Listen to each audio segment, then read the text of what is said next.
Hello students, how are you? I hope you all are safe and well at your homes. Today I welcome you all in our history class.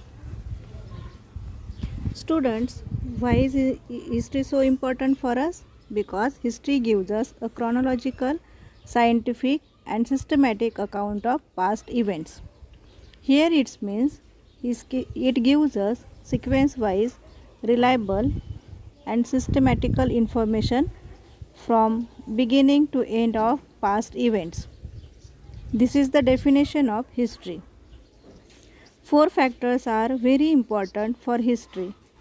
They are individuals, society, place, and time.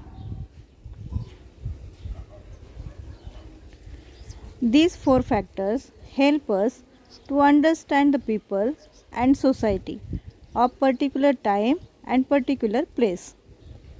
History must be based on authentic evidence or proofs. Here authentic means original. Original evidence. Whatever history we will learn, it has original evidence. We need proofs for history. These proofs are known as the sources of history. So today we are going to learn our new lesson and first lesson, sources of history. There are three sources of history. They are material sources, written sources, and oral sources. These sources must be original. It should not be fake. These sources are giving us real information of particular person and society. So first let's see material sources. What do you think about material sources? It means material sources are those things which we can see, we can touch, and we can experience. Some of the examples of material sources are as follows: forts, memorials, buildings, sculptures, inscriptions, coins, copper plates, etc. First we will see fort. Fort have an important place. Some major type of forts are hill forts, forest forts, sea forts, and forts on the plains. Now, monuments. Monuments include samadhis like Jnaneshwar Maharaj Samadhi, Shivaji Maharaj Samadhi, and Shirdi Sai Baba Samadhi, etc. Graves means burial of dead bodies. For example, Taj Mahal, Bibi Ka Maqbara, etc. Students, here is the new word Virgala. Virgala means memory of warriors. Look at these pictures.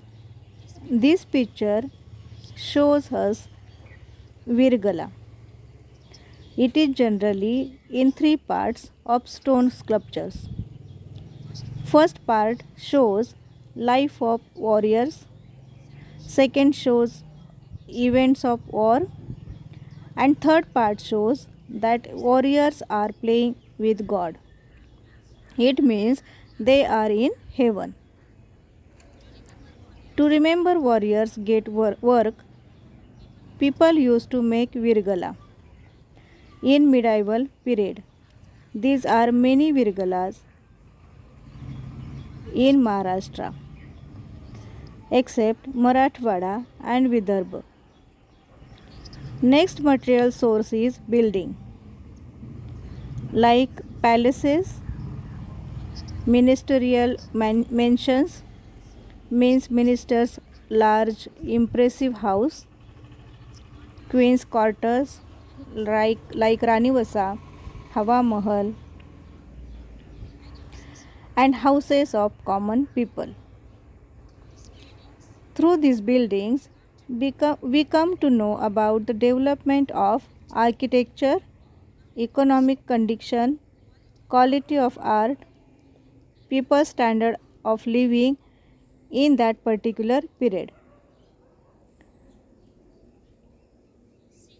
Since ancient times, coins like kaudi, damdi, dhela, pai, paisa, ana, and rupee were used.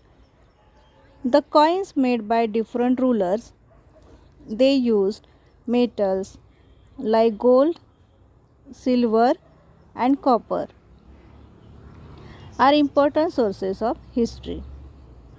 From these coins, we learn about the king, how was his economic conditions, religious idea, etc. For example, Ram and Sita's images were there on the coin of Emperor Akbar, Shiv Parvati on the coins of Hyder Ali. Later, Peshwas used the Arabic or Persian languages on their coins. Next material source is an inscription. Inscription means carving on a stone or wall. For example, the inscription found in Bruhadshwara temple premises in Tanjavur. We learned Chalukya, Rashtrakuta, Chola, and Yadav kingdom. Inscriptions have been found. These inscriptions is considered to be a very important and reliable sources of history. Through these kinds of inscriptions, we can understand language, script, social life of a period of some inscription carved and on stones of copper are known as copper plates. Kings were used copper plates for royal edicts, means official orders, verdicts means for decision. So student, these were some example of material sources which we can see, we can touch and experienced. I hope you all have understood. Thank you. Bye bye.